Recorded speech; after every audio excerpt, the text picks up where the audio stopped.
চালের গুঁড়ি আর পেঁয়াজ লঙ্কা কাঁঠাল কুচি পেঁয়াজ মাখতে হবে, মেখে রেখে দিতে হবে কিছুক্ষণ।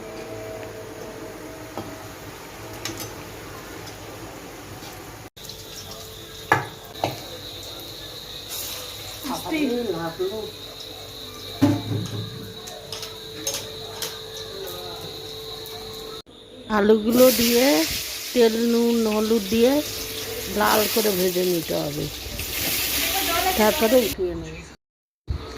আলুগুলো লাল করে ভেজে নিচ্ছি, তারপরে নিয়ে নামাবো, নামিয়ে মশলা কষাবো। হয়ে গেছে ভাজা বন্ধুরা, আলু ভাজা হয়ে গেছে। তেলে পেঁয়াজ দিয়ে লাল লাল করে ভাজবো, ভেজে এবার মশলাটা দিলাম, দিয়ে কষাবো, কষিয়ে তেল ঝরবে, তখন আলু দিয়ে দেবো, আলু দিয়ে কষাবো। হলুদ গুঁড়ো দিল, এবার লঙ্কার গুঁড়ো,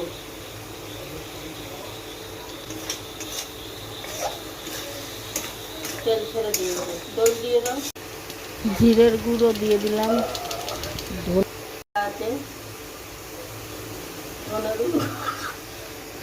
দই দিয়ে দিলাম, দই দিয়ে এবার নাড়াবো, কষিয়ে তেল বেরিয়ে, এবার আলুটা দিয়ে দেবো, আলুটা দিয়েও কষাবো। বন্ধুরা, মশলা কষানো হয়ে গেছে, এবার আলু ঢেলে দিলাম,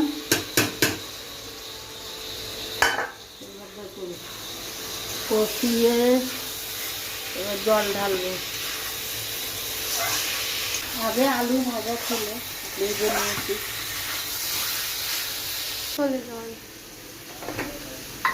দেখুন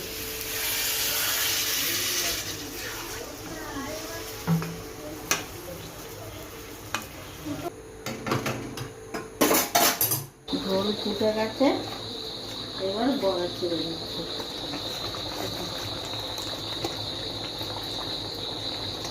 এরকম ভাজা রাখবো তো, তো সব দিয়ে দেবো।